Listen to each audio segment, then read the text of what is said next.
What is going on, everyone? This is Eric coming at you from just outside of Hartford, Connecticut. And today, we're going to have an MLB Standings update video as of April 12th, 2021. So, without further ado, we're just going to jump right into this video. And we're going to start with the AL East, which has the Boston Red Sox currently in first with a 6-3 record. And then Toronto, Baltimore, New York, and Tampa Bay all are tied for second with a 4-5 record. So, Boston right now is why I love baseball. Very first series of the season, they managed to get swept by the Orioles 3-0. What do they do in turn? They go ahead, they host the Rays, and they sweep them 3-0, and then they go back to Baltimore and sweep them 3-1. So it's just why I love baseball. You know, you get to see this kind of stuff. The bats in Boston are starting to heat up a bit. I know Rafael Devers had a cold start to the season, but he has since rebounded. Of course, right now the big story for Boston's JD Martinez. He's been looking amazing. He hit 3 homers on Sunday, yesterday.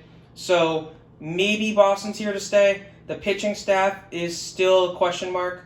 Eduardo Rodriguez looked good in his first start of the season. So we'll have to see how Boston can do if they can maintain this. I don't really think they can. So Toronto sits there with a 4-5 record. Really, these 4 teams could be rotated however you want to do it. So Toronto has had a little bit of an iffy start, but they haven't exactly had an easy schedule to start the season. And keep in mind, this is without arguably their best player, George Springer, who was close to coming back, but then he suffered another injury. I believe it was a calf injury now, or oblique. So all of a sudden, he's dealing with another muscle injury. Vladimir Guerrero Jr. is not exactly turning heads right now. Kevin Biggio, same thing. Time will tell what happens with the Blue Jays, but this is a team that's going to probably end up having a rough start, and then they'll rebound very quickly. This is a team that I think will succeed in the dog days of summer. Baltimore sitting at 4-5. Once more, they started off the season with a 3-game sweep of Boston. Since then, they took 1 game from the Yankees and then got swept by Boston again. So, Baltimore, John Means has looked very good for you. So there's that you got going for you. Of course, Trey Mancini hit his first home run. That was a very exciting experience as well. So, Baltimore, you can compete. It's just you're in a bad division for you to actually compete. Yankees got to figure out what's going on with this team. I mean, Corey Kluber has not looked good. I don't think he should be a starting pitcher anymore. I think he has to be moved to the bullpen. I don't borderline think he should be on the roster at this point. His velocity hasn't looked good. He has not looked good with his command. I mean, there's problems with Corey Kluber. That's your big problem, in my opinion. And, of course, we'll have to see what happens with the Yankees. Judge is hurt again.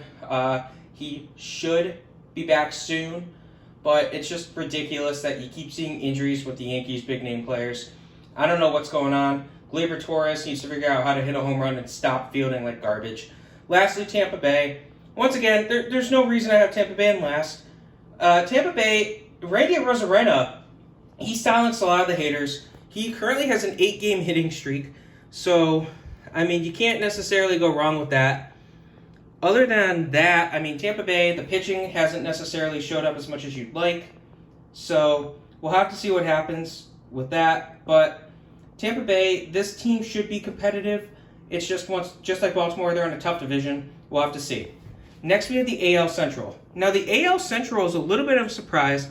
Cleveland is currently in first with a 5-3 record. Kansas City right behind them with a 4-3 record. Minnesota sits at 5-4. Chicago 4-5, and Detroit 3-6.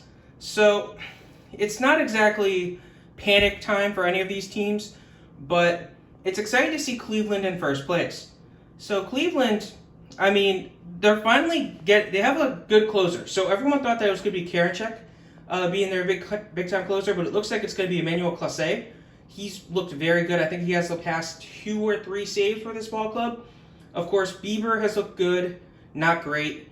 We were expecting a little bit of regression for him, but Aaron Civale has looked great so far. So you got to hope. Cleveland seems to know how to develop pitchers. The hitting is there. Of course, Jose Ramirez is doing what Jose Ramirez does best. So good luck to Cleveland. Do I think they're going to be able to maintain a first place spot in this division? No, I don't. Sorry, guys. Kansas City, 4-3. Realistically, Kansas City isn't this good. Kansas City's about a 500 team, but they'll fall down the rankings soon in this division. I mean, Whit Merrifield has started off the season looking very good, so you got to give him credit. You got to give the team credit. I respect that. He's been doing good. For a few games in, he did lead the league in home runs, so that's always a solid thing for Kansas City.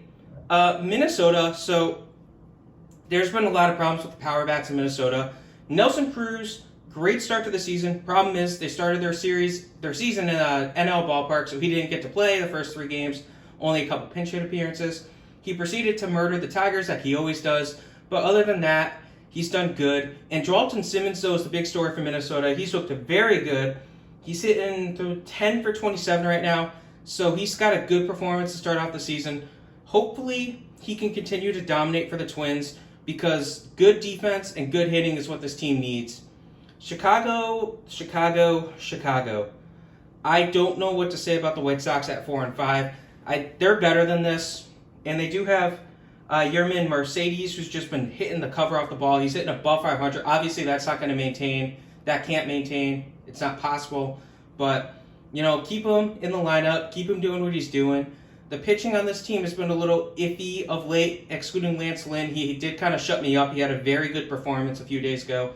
So I'll admit it. I might have been a little harsh on Lance Lynn. But other than that, I haven't seen a lot from Chicago to be proud of. Lastly, we have Detroit with a 3-6 record.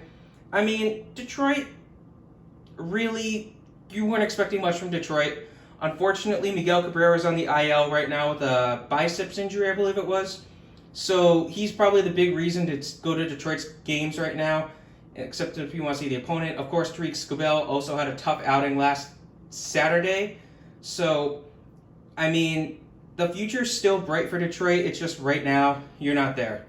Now we go to the AL West. Houston and Los Angeles are co-leaders of this division with 6-3 records. The Seattle Mariners sit behind them with a 5-4 record. Texas is 3-6. Oakland 3-7. Panic time for Oakland? Well, we'll see. So the Astros have been doing good. So this team has been dealing with Bregman. He's been hurt, so that doesn't necessarily help this team, but it doesn't completely screw him over either. Carlos Correa has had a good start to his contract year.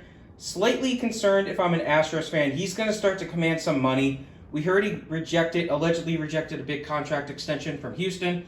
He's playing pretty good. I think he's hitting .333 right now. So it's early, but he's looking like he can do it all. He needs to possibly start to steal some bases, but we'll see. The Angels, this team is good. This team is good. Mike Trout is doing what Mike Trout does. He might be leading AL MVP discussions up to this point. Granted, we're 9-10 games into the season, so take that with a grain of salt, if you will. Shohei Ohtani has looked great as well. He's continuing his torrid spring into the regular season, at least hitting-wise. He's continued to hit the cover off the ball. Pitching-wise, we saw he had a decent start.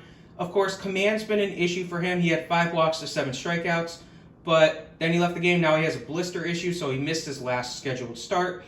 I think they just got to decide, okay, listen, we got to pick one or the other. Use Ohtani as an occasional starter, but mostly use him as a DH. That's what I think they need to do with the Shohei Ohtani situation. So, the Angels are there. And, of course, I can't talk about the Angels without discussing Jared Walsh, who has been amazing as well, just like Ohtani. He's hitting the cover off the ball. This is a high-octane offense if I'm an Angels fan.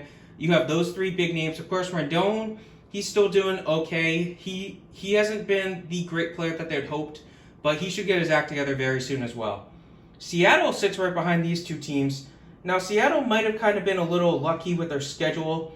They're sitting at 5-4, but at least Mitch Haniger is finally looking good. He's basically been a non-factor 2019 and 2020 due to various injuries, so at least he's doing good. The outfield, Jake Fraley just got put on the IL, so maybe we'll finally get to see one of their prospects, specifically Kelenic, get called up to the season for the big leagues. Fingers crossed if you're a Mariners fan. This team isn't giving a ton of hope, but I'm still excited from a Mariners fan about that young outfield that you have. The Rangers, you're still in the race right now, technically, and the offense has been spectacular as well. They've been dominating offensively. The pitching has been letting up a lot of runs as well. this is the type of team that the Rangers are. Nate Lowe, just amazing start to the year. He had 14 RBIs in the first few games, first 5, and I know he's gotten ice cold since then. It's the Texas Rangers for you. We'll have to see what they can do. I just don't expect them to be competitive. Oakland, so Oakland, a lot of people were high on Oakland, and I was one of those people who was kind of like pump the brakes a little bit. 3-7 through 10 games. I get it. We're not even a 16th through the season, but they are not looking good. And of course, they got Trevor Rosenthal as a free agent. All of a sudden, he's on the 60-day IL with he just elected to get a surgery. He might not even return this year. That hurts them. The bullpen hasn't been looking that great. The pitching hasn't been looking that great. Montez got kind of beat up. So we'll have to see what this team, and the hitters are kind of showing that 2020 might have been, the real Oakland Athletics hitters rather than 2019 or previous. It's still early. Oakland should be able to rebound. So we're going to go to the NL West now just to kind of change it up a little bit. And the defending champion Dodgers are leading this division with an 8-2 record. The Padres sitting right behind them at 7-3. San Francisco only a half game behind them with a 6-3 record. Arizona sits at 4-6, and Colorado 3-7. So the Dodgers are just doing what the Dodgers can do. They're dominating. They have an amazing team. Of course, there are some concerns with Walker Buehler. He isn't looking great, but at least Julio Urias is starting to get the leash untied, so to speak. He's doing what he can do. He's pitching a lot. He's looking very good. And Kershaw's doing what Kershaw does. And this team's currently without Cody Bellinger, and Mookie Betts has been banged up as well. So you got to be impressed with this team sitting at 8-2 despite all the concerns. This team is ready to compete. This team really looks like it's going to have a chance to, defend its title. Now, the Padres are arguably the second best team in baseball, and they're just not even leading their division. So what does that tell you? The Padres, obviously, Joe Musgrove threw a no-hitter, the first no-hitter in franchise history for San Diego on, I believe it was Saturday. So I did get to watch the final inning or two of that game. Very exciting to see it happen. He was a hometown kid, so that's perfect to see him end the streak, end the stretch of no-hitters for the franchise. So exciting. Padres offense is still looking good. Tatis is on the injured list. They're saying he should be back shortly. I think the smart move is to keep him on the IL for longer than he thinks he needs to be. Just play it safe. He's your future. You don't want to rush him back and end up having him get re-hurt during the playoff run. San Francisco is doing what San Francisco does. I mean, this team could develop pitchers. They can take pitchers that nobody wants and develop them. But the problem is, if your best player at this point of the season if your two best players are arguably Evan Longoria and Johnny Cueto, I'm not that impressed. It's not 2015. It's not 2010 anymore. It's not 2012. It's 2021. So, I mean, Longoria and Cueto and, DeSclafani could all be trade bait for the trade deadline if San Francisco starts to regress. This team is not built to make a deep run in the postseason. And, hey, Buster Posey's also looking good. Arizona. So, Arizona is Arizona. I have bashed this team so many times for signing Madison Bumgarner. Bumgarner has not looked good so far this year. I don't understand that signing still, but Arizona offensively isn't showing up. Pitching-wise is doing decent. Zac Gallen should be back soon. If you're a Diamondbacks fan, you're excited to hear that. He's probably the best-looking kid on that team. He's got the brightest future, I'd say. And, Colorado. So Colorado's at least seeing some solid production out of Ryan McMahon, but outside of him, there's not a lot to be looking forward to. Blackman's proven he's older. He's kind of washed up at this point, which really stinks.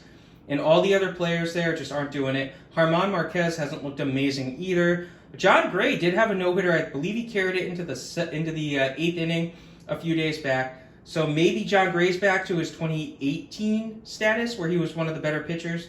We'll have to see. Fingers crossed. I've always kind of liked John Gray, but I never really liked pitchers in Colorado.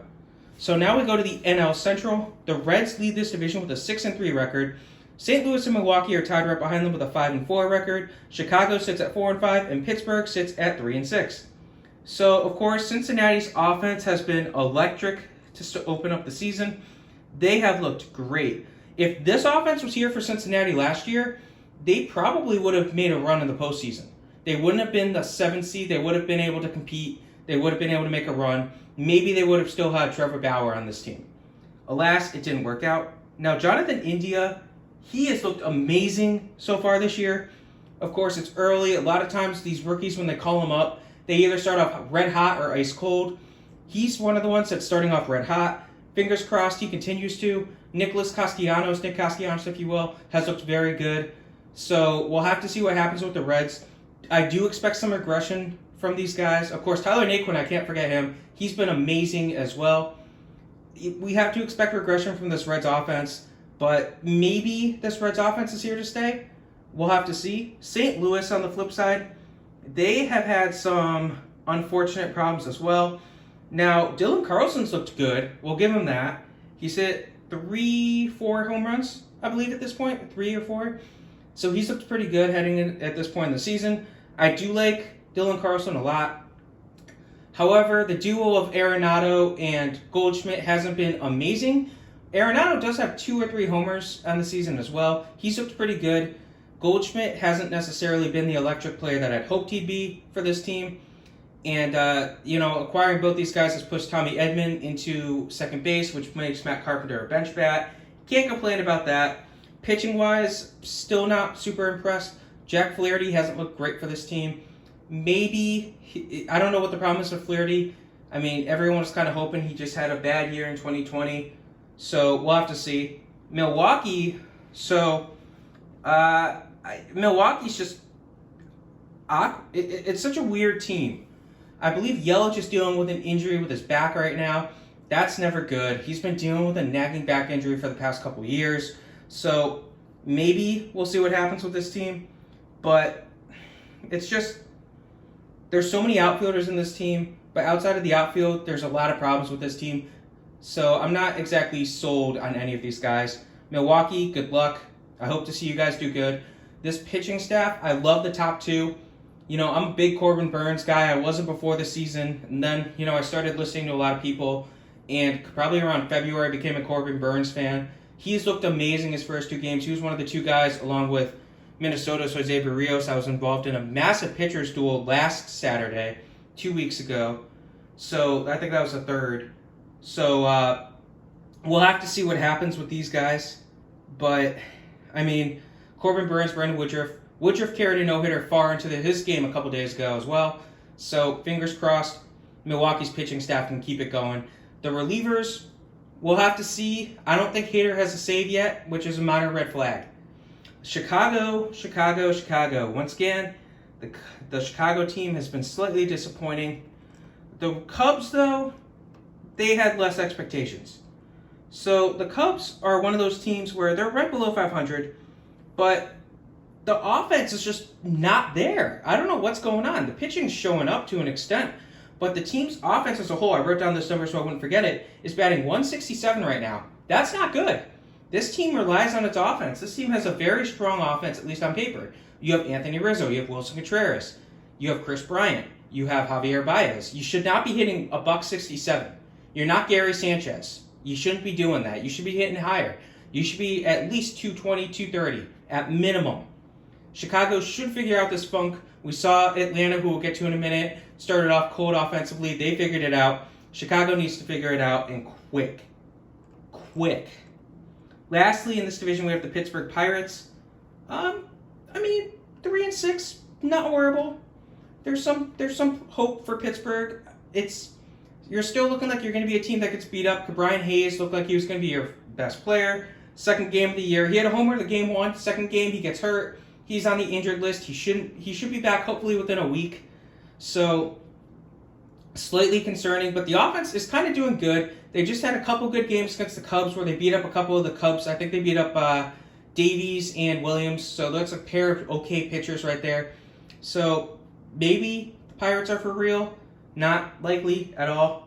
The offense is kind of producing. The pitching staff is not. Lastly, we have the NL East. So the NL East is currently led by the Phillies with a 6-3 record. The Braves sit behind them with a 4-5. The Mets are at 2-3, the Marlins are at 2-6, and the Nationals sit at 1-5. So the Phillies started off the season with a sweep of Atlanta in Philadelphia. It was a very interesting series to watch. I loved watching it. It looks like the big three for the Phillies in their starting rotation, Nola, Wheeler, and Eflin, are there. The hitting, Rhys Hoskins has looked great for the Phillies at this point in the season. He keeps showing his powers there. Bryce Harper went a little bit before hitting his first home run. It's not a massive red flag that it took him 8 games to hit a homer, but you'd hope to see more. Alec Boehm's showing some talent as well. The Phillies have some big playmakers, but there's also a lot of problems. The bullpen started off great, and since then it's kind of okay. And my big problem with the Phillies is the back two starters, Matt Moore and Chase Anderson. Not exactly excited when either one of them goes out. It's kind of like, okay, this might be a bullpen game. Anderson really got beat up in his start. Their Phillies' first loss of the season, which was against the Mets, it just didn't look that great. He ends up getting pulled, and the bullpen goes in. The bullpen starts getting beat up, specifically Vince Velasquez. Vince Velasquez needs to go. I need to stop talking about the Phillies, though. I like the hope. I like this potential. I don't think they'll be winning the NL East this year. I think Atlanta will. And Atlanta, 4-5. This team is very good, as you'd expect. The problem with Atlanta is that offense was just stipend by the Phillies to open up the season. Ozzie Albies started off the season something like 0 for 12, 0 for 14, something like that. He has since started hitting a little bit. Freddie Freeman started off cold, specifically in that first series against the Phillies. He has started hitting well. Of course, we saw that viral moment on Saturday with the Phillies fan giving the Freddie Freeman home run ball to a Braves fan. Very exciting moment. Very happy to say that. Freeman was very respectful after the fact. He ended up giving a ball signed by him and Bryce Harper to the Phillies fan who did that.